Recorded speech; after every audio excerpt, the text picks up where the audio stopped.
और गजेंद्र भैया बीच में आइल बने, पियक्कड़ भैया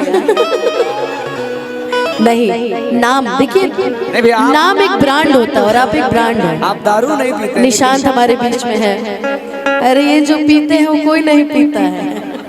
संगीत, अरे भैया देख लीजिए, अरे मैंने कहा संगीत, कहीं पे निगाहें कहीं पे निशाना। नहीं, गलत बात। अबे बाबा हमने के बीच में, सच में आज आप जवान लग रहे हैं। 10 साल पीछे चले गए आज आप। विजय भैया के बहुत बहुत धन्यवाद। बाकी आई एगो गीत के फरमाइश रहे, वो सुनावे के बाद शीशा, ओकरा बाद एगो हमार गीत आइल बा, प्रणवा कहाँ गए, चल गए, ओकर नाम कट।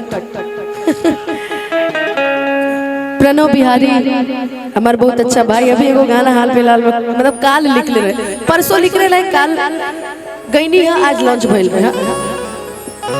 की असल के हो बे नसल रे बेटा, तबे अपन रज खोलबे रे। की असल के हो बे नसल रे बेटा, तबे अपन रज खोलबे रे। कि तू खुदे छी हतराई रे बेटा, हमरा के का तू बोलबे रे।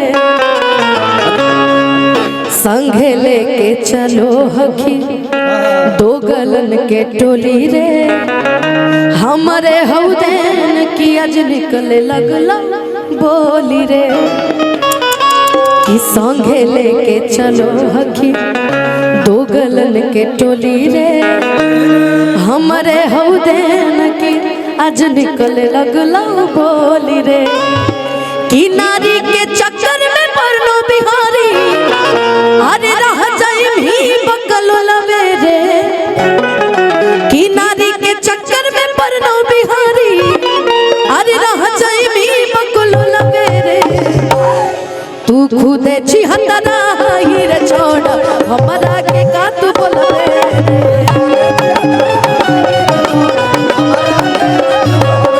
तू खुदे छी हतराई रे छोड़, हमरा के का तू बोलबे। शिव भैया अपने के पीछे बने, क्या है ना, शिव नाम से मुझे बहुत प्यार है। महादेव गलत नहीं जाने का।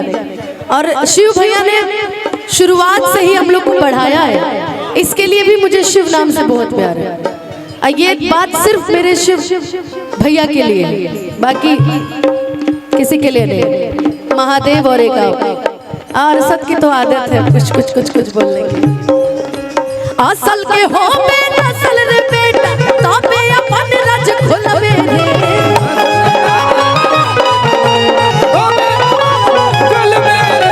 असल के हो बे नसल रे बेटा, तबे अपन रज खोलबे रे। कि असल के हो बे नसल रे बेटा, तबे अपन रज खोलबे रे। आ तू खुदे छी हतराई रे छोड़ा, हमरा के का तू बोलबे।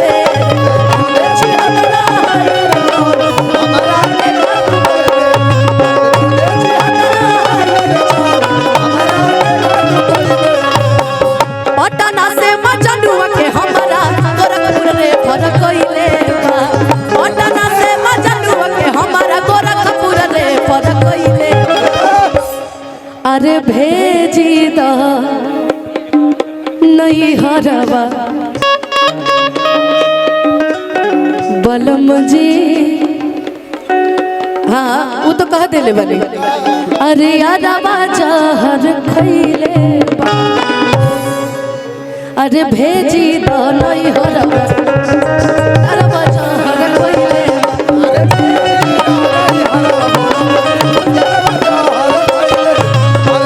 ऐसे कहनी है ना कि गोरखपुर रेफर कइले बा, कैसे के हमार हॉस्पिटल में खुलल बा तो ज्यादा नजदीक रहे।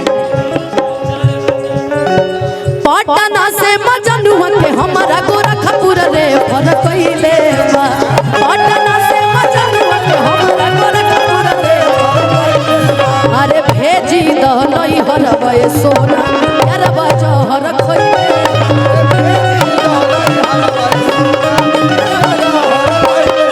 अरे भेजी दो नहीं हरवा ए सोना, यारवा जहर खइले बा। अरे तू ही होई 76 बेटा हमरा के का तू बोलबे।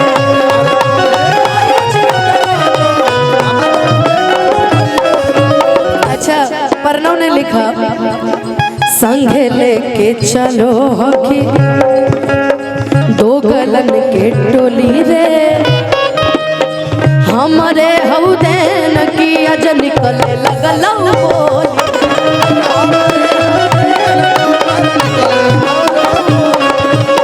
हमारे हौदेन की अज निकले लगल। भैया जानते हैं एक शख्स का फोन आया हमारे प्रणव के पास कि गाने पर स्ट्राइक मार देंगे। प्रणव ने कहा कि डरते हैं क्या किसी से, जाइए मार दीजिए। हमने कहा हमसे बात कराते, जो उड़ाता है ना वो कहता नहीं है कि उड़ा देंगे। और अबे भैया जहाँ खड़े वहाँ हम लोग को दिक्कत होने वाला है जी, एक फोन पे सारा काम होता है। कि लेके संगे चलो हकी दो गलन के टोली रे हमारे हौदेन की अज निकले लगल बोली।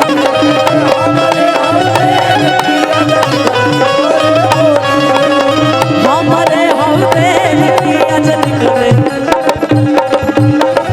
क्या है ना कि मेरा भाई प्रणव पैसा बटोर रहा है, कल को कमाएगा भी तो यही ना।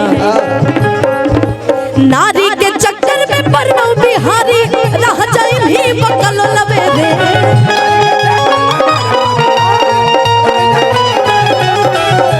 हे काली मैया, हे तरकुल्हा मैया, हे बुढ़िया मैया, हे शिल्पी, हे बुढ़िया मैया 10 टकिया 20 टकिया बंद करा देते तो नहीं मन रही। 10 टकिया देख देख के हम अब भैया के हमरा कान का खीस भरता हो।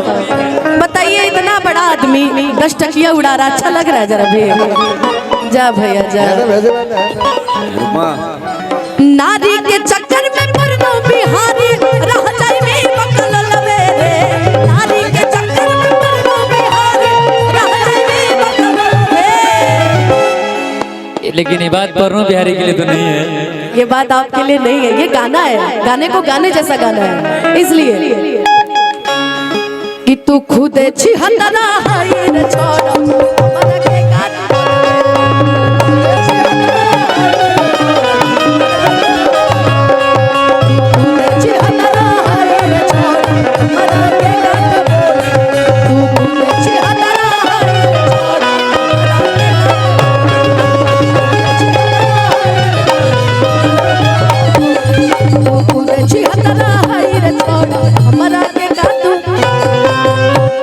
बहुत सुंदर। अरे हमरा के का तू बोलबे रे।